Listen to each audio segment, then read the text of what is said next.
Assalamualaikum warahmatullahi wabarakatuh. Baik, kita bersama-sama kembali di sini bertemu di mata kuliah metodologi penelitian.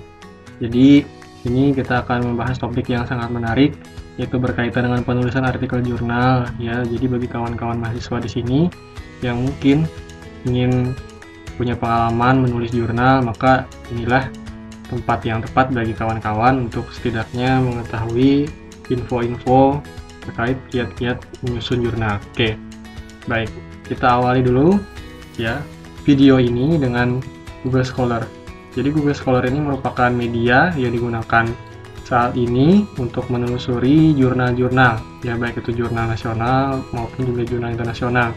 Jadi di sini ada contoh dari cuplikan profil atau cuplikan penelusuran jurnal untuk orang tertentu ya. Jadi di sini bisa kita lihat telusuri karya-karyanya. Jadi di sini bisa kita lihat karya-karyanya. Kemudian menggunakan Google Scholar ini juga bisa untuk mengutip karya orang tersebut ya. Jadi di sini ada beberapa style pengutipan yang bisa kawan-kawan pilih ya sesuai dengan tujuan dari atau garis lingkung yang ditetapkan oleh jurnal tersebut. Oke.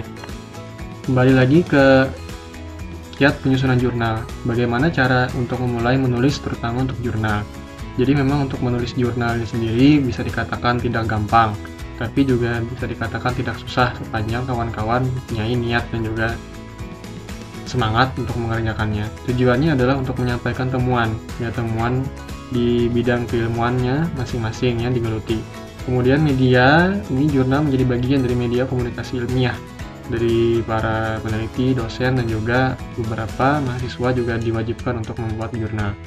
Kemudian untuk jurnalnya sendiri itu memang ada aturan yang mengikat, sehingga memang ada pedoman dan juga aturan penulisan yang dirujuk oleh jurnal masing-masing. Oke, bagaimana cara untuk memulai riset untuk mengawali jurnal? Jadi di sini kita harus memilih isu riset yang menarik dulu. Jadi bagaimana cara untuk memilih isu riset? Baiknya yang pertama, topik yang dipilih itu sangat menarik atau berkaitan dengan masalah keseharian di masyarakat. Contohnya misalnya sekarang ini kan topik yang banyak digemari orang atau mungkin yang berhubungan keseharian adalah berkaitan dengan wabah pandemi COVID misalnya. Nah, maka itu bisa dijadikan sebagai topik untuk jurnal kalian. Kemudian pemecahan masalah berkontribusi dalam bidang tertentu atau bahkan berkaitan dengan lapangan pekerjaan. Jadi kalau misalnya jurnal kalian itu berkontribusi secara praktis langsung, misalnya ya berkaitan dengan lapangan pekerjaan, maka itu akan sangat bagus sekali. Kemudian yang ketiga, memiliki rancangan penelitian yang kompleks atau tidak sederhana. Artinya misalnya kawan-kawan di sini mempunyai minat untuk menggabungkan antara pendekatan kualitatif dan juga kuantitatif, maka itu akan bagus ya. Kemudian yang keempat, penelitian juga harus dapat diselesaikan dengan tepat waktu. Jangan sampai molor ya, karena memang jurnal ini memiliki volume publikasi yang berbeda-beda dan antriannya pun juga berbeda di masing-masing jurnal. Kemudian yang kelima, ini harapannya tidak bertentangan dengan moral dan juga norma, sehingga pada saatnya nanti jika diterbitkan maka tidak akan memicu kontroversi di masyarakat. Kemudian yang kedua ya adalah manajemen riset yang efektif. Jadi setelah kita sudah mulai punya riset ya baru kita manajemen. Caranya bagaimana? Yaitu riset tersebut harus punya karakteristik demikian objektif, misalnya tidak bias dan juga terbuka. Artinya jangan sampai kawan-kawan mengedepankan subjektivitas di sana. Kemudian yang kedua adalah tepat. Jadi rancangan dan metode penelitian itu harus tepat untuk menjawab permasalahan. Kemudian yang ketiga, verifikasi. Penelitian kita itu harus bisa dikonfirmasi kebenarannya. Jangan sampai mengambang ya. Kemudian yang keempat, ini penjelasannya ringkas. Memang yang namanya jurnal itu tidak panjang skripsi ataupun tesis ya, jadi isinya itu sederhana, meringkas hasil penelitian kita. Kemudian yang kelima itu adalah empiris, yaitu berdasarkan kondisi faktual dan temuan-temuannya itu ada. Kemudian yang berikutnya adalah penalaran logis. Jadi di sini kawan-kawan menggali proses berpikir ya, jadi diuraikan permasalahan, kemudian dari segi teorinya bagaimana, lalu di lapangannya seperti apa. Kemudian yang berikutnya adalah kesimpulannya kondisional sebetulnya.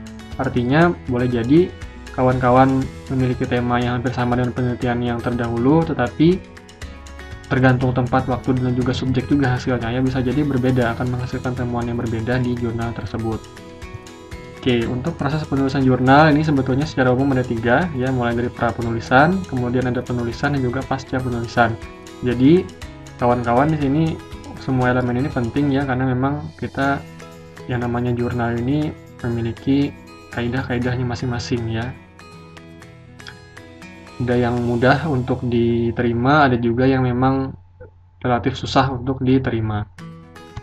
Ya, untuk tahap pra penulisan ini sendiri ada beberapa tahap ya yang dilakukan, dimulai dari pencarian dan pengembangan gagasan. Jadi di sini kawan-kawan melihat dulu fenomena yang ada di masyarakat. Kemudian yang kedua, pemahaman metode. Jadi di sini kawan-kawan sudah harus memilih pendekatannya apa, apakah pendekatan kuantitatif, kualitatif, ataupun gabungan antara keduanya. Kemudian yang ketiga, baru kawan-kawan setelah sudah mulai memilih masalah, kemudian juga metodenya, menelusuri referensi, dan juga ingin merencanakan naskahnya itu seperti apa nantinya. Oke, untuk penulisan ini sendiri sebetulnya bersifat universal, artinya memang antara tiga pendekatan tadi itu sebetulnya sudah ada bentuk bakunya, tinggal kawan-kawan ikuti saja, walaupun memang harus menyesuaikan juga dengan aturan yang ditetapkan oleh jurnal tersebut. Kemudian untuk gaya bahasa atau aturan atau gaya selingkung namanya, ada beberapa elemen yang biasanya diatur, mulai dari sistematika tulisan, gaya pengutipan, penyusunan daftar pustaka, penyajian tabel, gambar, dan juga komponen pendukung lainnya, dan yang jelas juga penulisan identitas juga termasuk diatur di sana. Oke, kemudian untuk memulai draft tulisan itu kita harus punya kepercayaan diri dulu ya, bahwa kita ini bisa, dan percaya diri untuk menulis itu penting ya. Kemudian untuk susunan naskah di sini sebetulnya di tiap jurnal boleh jadi berbeda, tapi ini secara umum saja, mulai dari judul, identitas penulis, abstrak dan kata kunci, pendahuluan, landasan teori, metode, hasil dan pembahasan, simpulan dan rekomendasi atau simpulan dan saran, hingga ditutup oleh daftar pustaka. Terkadang lampiran juga dibuat. Oke, untuk judul ini secara umum menggambarkan topik atau isu utama penelitian. Judul juga harus jelas, setidaknya pembaca itu bisa mengetahui isi artikel dan juga informasi dari artikel itu hanya dari judul. Ya, artinya sepintas sudah mengenali kira-kira bagaimana isinya. Dari identitas penulis ini umumnya ada di bawah judul, ya. Nah, di identitas penulis itu sendiri biasanya ada istilah main author dan juga co-author. Nah, ini coba kawan-kawan telusuri apa yang dimaksud dengan main author dan co-author di jurnal.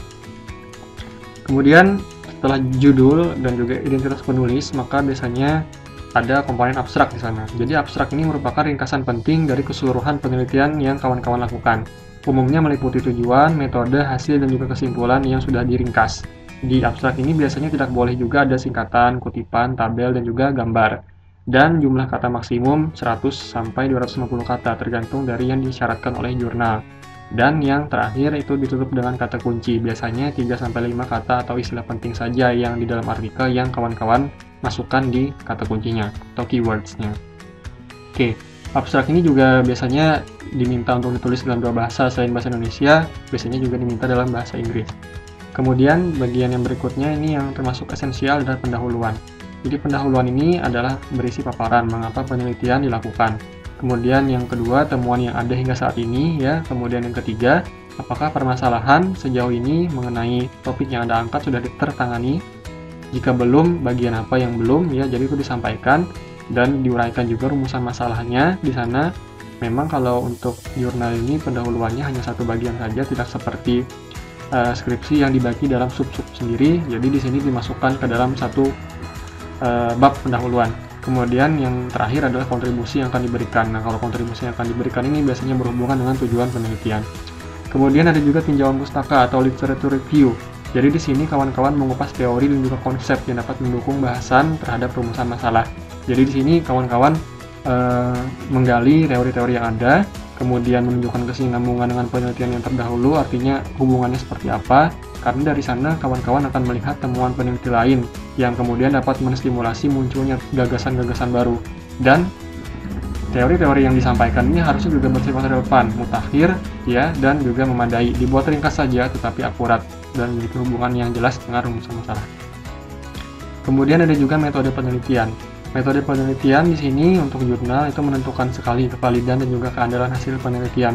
Karena kalau kalian salah menentukan pendekatannya, maka otomatis nanti hasilnya juga akan tidak begitu jelas atau samar. Jadi di sini metode ini berisi prosedur untuk melakukan penelitian. Jadi misalnya untuk pendekatan kualitatif, di sana kawan-kawan menjelaskan teknik pengumpulan datanya seperti apa, tahap analisis datanya seperti apa, ya. Kemudian untuk penelitian kuantitatif, di sana juga dijelaskan sumber data, kemudian lokasi pengambilan data, teknik analisis, dan juga lain-lain. Oke, kemudian lanjut ke bab berikutnya, yaitu hasil dan pembahasan. Di sana kawan-kawan akan menyajikan hasil utama dari temuan, ya. Lalu hasil pendukungnya bagaimana, bisa disajikan dalam bentuk gambar, kemudian grafik.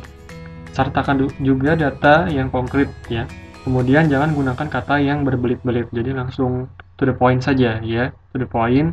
Kemudian jika temuan mendukung penelitian terdahulu, maka paparkan juga di bagian ini. Begitu juga jika sebaliknya, kalau misalnya tidak mendukung apa yang dipermasalahkan di sana. Kemudian yang terakhir harusnya diakhiri dengan kalimat yang mendukung simpulan, diwakili oleh hipotesa atau praduga.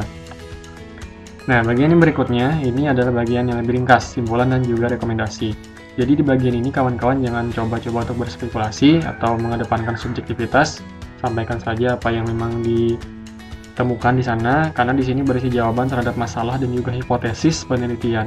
Jadi simpulan ini harus berdasarkan atas fakta terhadap hasil-hasil penelitian yang kawan-kawan temukan.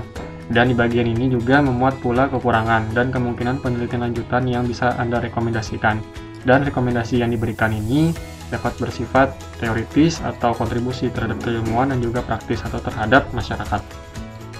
Nah, kemudian untuk tahapan pasca penulisan, jadi di sini bisa berupa revisi terhadap artikel yang diterima oleh jurnal tadi, ya. Jadi di pasca penulisan ini juga tulisan-tulisan kawan-kawan sudah melalui proses review, ya. Jadi di bagian ini juga keputusan diterima atau ditolak oleh jurnal ditentukan oleh editor dan juga reviewer, ya. Jadi jika format dan garis lingkung di awal sudah tidak sesuai, maka dapat langsung ditolak oleh editor.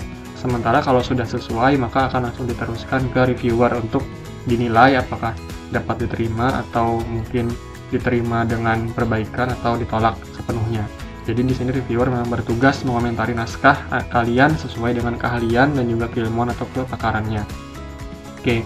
Nah, jadi ini contoh dari abstrak jurnal penelitian kualitatif dari miliknya Parahita dan kawan-kawan, ya, yang diterbitkan di Journal of Politics and Government Studies mengenai kemenangan kota kosong dalam pemilihan bupati dan wakil bupati Pati tahun 2017.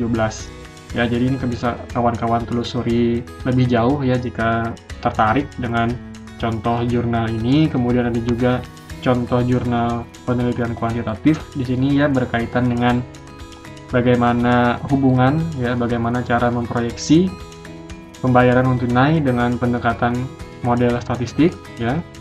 Kemudian ada juga tulisan, ya, yang menggunakan kombinasi pendekatan kuantitatif dan juga kualitatif, ya. Jadi di sini ada contoh dari penulis Purnamasari dan juga Irianto mengenai analisis pengaruh dimensi fraud triangle terhadap perilaku kecurangan akademik mahasiswa pada saat ujian dan metode pencegahannya. Oke, baik, jadi sebetulnya menulis jurnal itu tidaklah susah, ya, sepanjang kawan-kawan sudah berlatih dari awal, sudah punya niat untuk menulis, ya, dilatih kemampuannya, ya, suka membaca juga. Jadi tingkatkan budaya baca dan budaya tulis Anda, budaya literasi juga, ya. Jadi itu strategi pertama yang harus kawan-kawan mahasiswa miliki supaya memiliki kemampuan untuk menulis jurnal, ya. Setidaknya bisa diterbitkan di jurnal nasional, ya, walaupun memang jurnal internasional cukup berat. Oke, baik, kami kira cukup sekian, ya, pembahasan untuk materi kali ini. Mudah-mudahan dapat difahami, ya, dan ditangkap dengan mudah. Terima kasih. Wassalamualaikum warahmatullahi wabarakatuh.